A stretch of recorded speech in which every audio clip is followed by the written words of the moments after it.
Welcome back বন্ধুরা। আজকে বৃহস্পতিবার, এখন বেজে গেছে 3:30, দুপুর 3:30। তো হঠাৎ করে প্ল্যান হলো যে একটু বেরোনো যাক। তো কোথায় যাই সার্চ করে দেখা গেল যে কলকাতার মধ্যে দারুণ একটা জায়গা রয়েছে যেটা এখনো আমাদের ভিজিট করা হয়নি। তো আজকে সেখানেই যাব। আজকে যাব পরেশনাথ জৈন টেম্পল। থাম্বনেল দেখে তোমরা বুঝতেই পেরে গেছো, গৌরীবাড়ি রোড, উত্তর কলকাতার গৌরীবাড়ি রোড।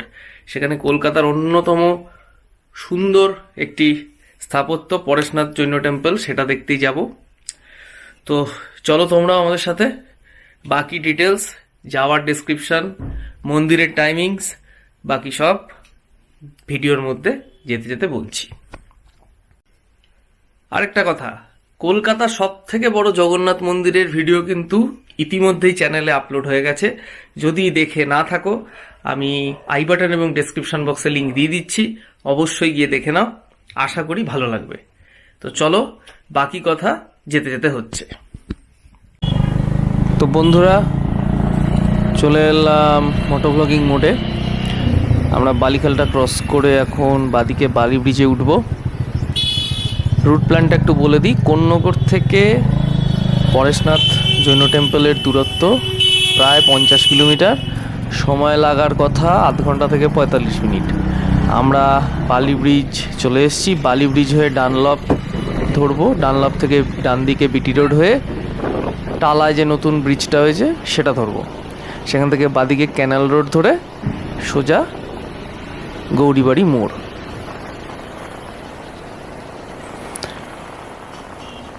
এখন বিকেল হয়ে গেছে, ওয়েদারটা আজকে বেশ সুন্দর।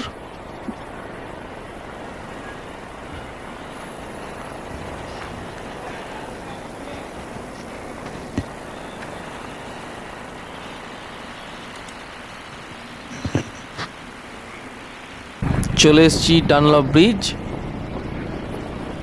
জ্যামটা এখন নেই, তুলনামূলক ফাঁকা রাস্তা। আশা করি তাড়াতাড়ি পৌঁছে যাব।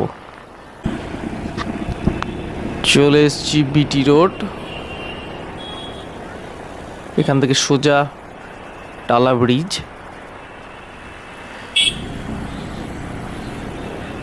চলে এসেছি টালা ব্রিজ। টালা ব্রিজটা জাস্ট ক্রস করেই আমরা বাদিকে ক্যানাল রোডটায় নেমে যাব।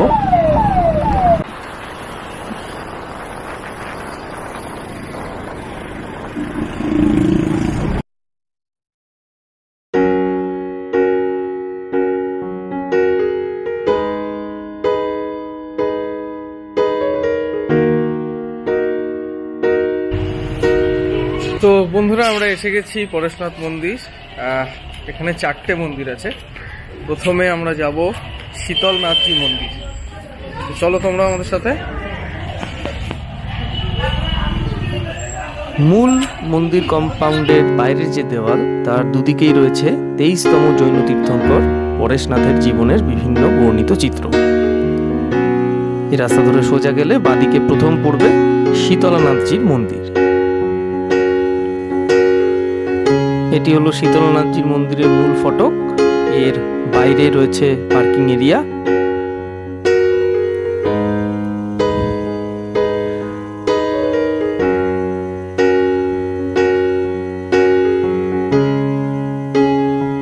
মূল ফটক দিয়ে ভেতরে ঢুকলেই চোখে পড়বে ডান দিকে একটি পুকুর, তার সামনে ইউরোপিয়ান মডেলের একটি স্ট্রাকচার এবং বাদিকে মূল শীতলনাথজি মন্দির।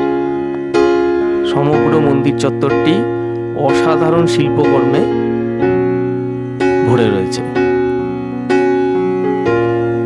খুব নিপুণ হাতে সামনের বাগানটিকেও সাজানো। তো আমার পেছনেই দেখা যাচ্ছে পরেশনাথ মন্দির। এটা শীতলাজি মন্দির। 1867 খ্রিস্টাব্দে এই মন্দিরের প্রতিষ্ঠা করেন বদ্রীদাস বাহাদুর।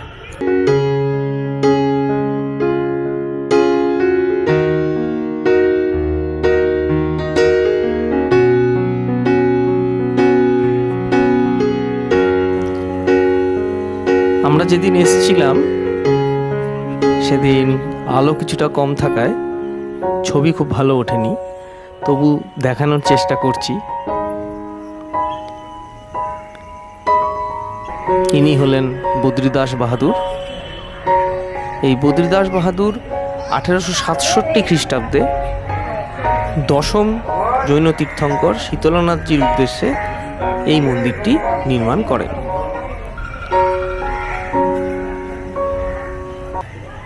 তবে দুর্ভাগ্যবশত মন্দিরের ভেতরে ফটোগ্রাফি অ্যালাউ নয়, কিন্তু ভেতরটা জাস্ট অসাধারণ। কাঁচ এবং মার্বেলের কাজ, মানে মন্দিরের স্থাপত্য দেখে যেটা মনে হলো, এখানে প্রাচ্য এবং পাশ্চাত্য শিল্প মিলেমিশে একাকার হয়ে গেছে। একদিকে যেমন ওয়েস্টার্ন কালচারের নিদর্শন দেখা যাচ্ছে, ঠিক তেমনিভাবে খানিকটা রাজস্থানী স্টাইলেরও ছাপ রয়েছে এই মন্দির স্ট্রাকচারে। অবশ্যই রেকমেন্ডেড প্লেস, একবার এসে ঘুরে যান। দারুণ জায়গা। কলকাতার মাঝখানে এরকম একটা জায়গা যে ছিল সেটা তো দিন জানতামই না। অসাধারণ জায়গা। সব থেকে বড় কথা, এর গঠনশৈলী দারুণ, নিপুণ কাজ। অবশ্যই একবার এসে ঘুরে যান।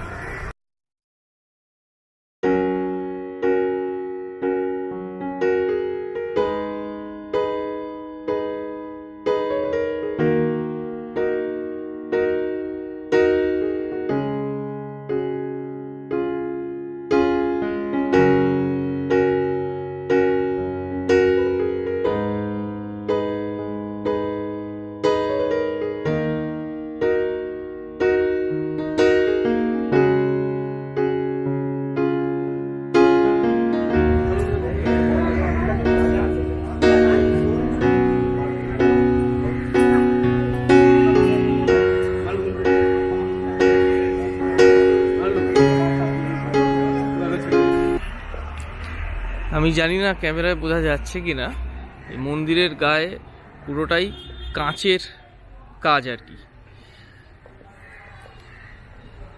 এখন আলোটা একটু কমে গেছে, তবে সত্যি সুন্দর।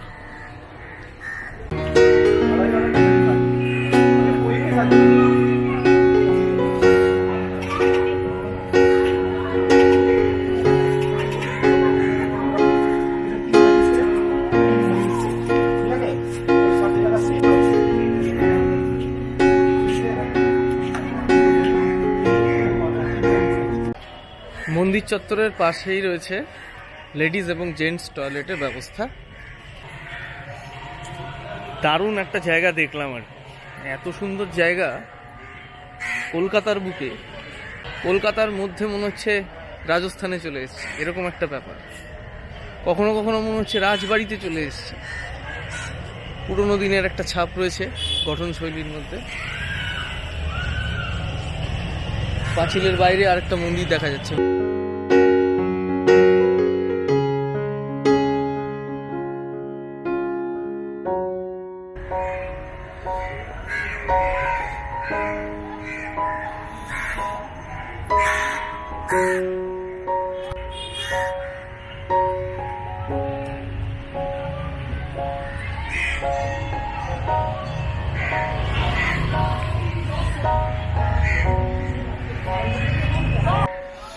এখানে আসার উপায়গুলো একটু বলে দিই।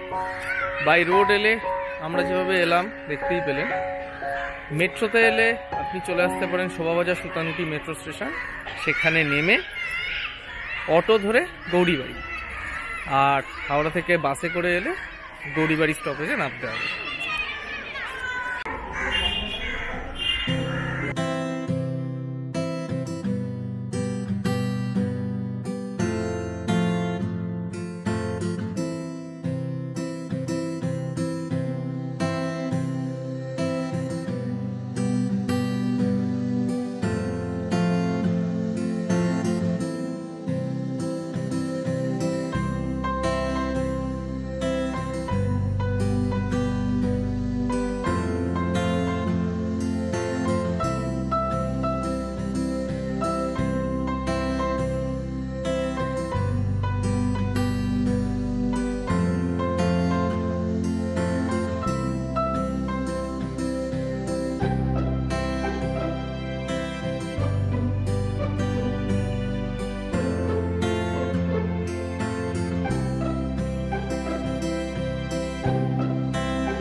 আমরা এখন এসে উপস্থিত হয়েছি দাদাবাড়ি মন্দিরে। এটা শীতলনাথজি মন্দির থেকে বেরিয়েই উল্টো ফুটে।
রাজস্থানে রয়েছে, কেননা এই মন্দিরটা রাজস্থানি স্টাইলে। সেটা অন্যরকম ফিলিং, কিন্তু কলকাতার মধ্যে এরকম একটা জায়গা। অন্ধকার হয়ে গেছে, এখন 6টা বাজে। আমরা দাদাবাড়ি মন্দির থেকে শীতলানাথজি মন্দিরে আবার চলে এলাম রাত্রের ভিউটা তোমাদের দেখাবো বলে। এখন আরেক রকম সুন্দর লাগছে, তোমরা দেখো খালি।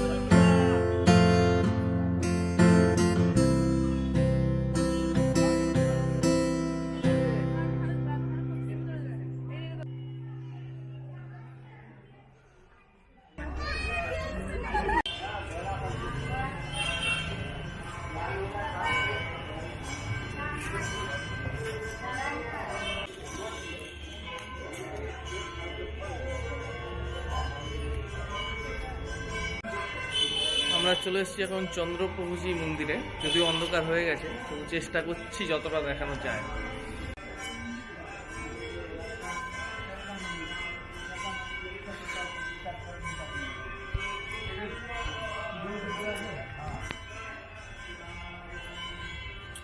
এটা কখন বন্ধ হয়? বলে বেটা চারটে। হ্যাঁ এইটা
এটা কি জিনিসটা? কি ডালের বড়া আর চাটনি।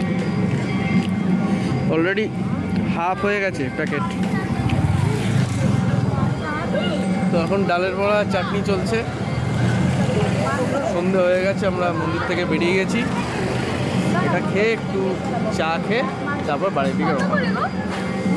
ঠিক আছে, চলুন। তো ডাল ভাজা তো খাওয়া হয়ে গেল, এখন আমরা চা খুঁজে বেড়াচ্ছি নর্থ কলকাতার গলিতে। সন্ধেবেলা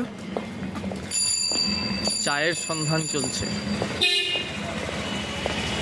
জানি না এই মিশন সাকসেসফুল হতে কতটা হাঁটতে হবে। আচ্ছা, পেয়ে গেছি, চা পেয়ে গেছি। অবশেষে খুঁজে পাওয়া গেছে চা। নর্থ কলকাতার গলিতে চায়ের সন্ধান, এই নিয়ে একটা গোয়েন্দা সিরিজ, গোয়েন্দা না মানে রহস্য রোমাঞ্চ সিরিজ বানানো যেতেই পারে। যাই হোক, আমরা এই চা পেয়ে গেছি। আলো কোথায়? হ্যাঁ, এই যে চাটা বেশ ভালো বানিয়েছে, তাই না? হ্যাঁ, চাটা ভালো বানিয়েছে। এখন আর কি, এখন বেরিয়ে যাব। সন্ধে হয়ে গেছে, মন্দিরে আরতিও শুরু হয়ে গেছে। এখন বাজে 6:30।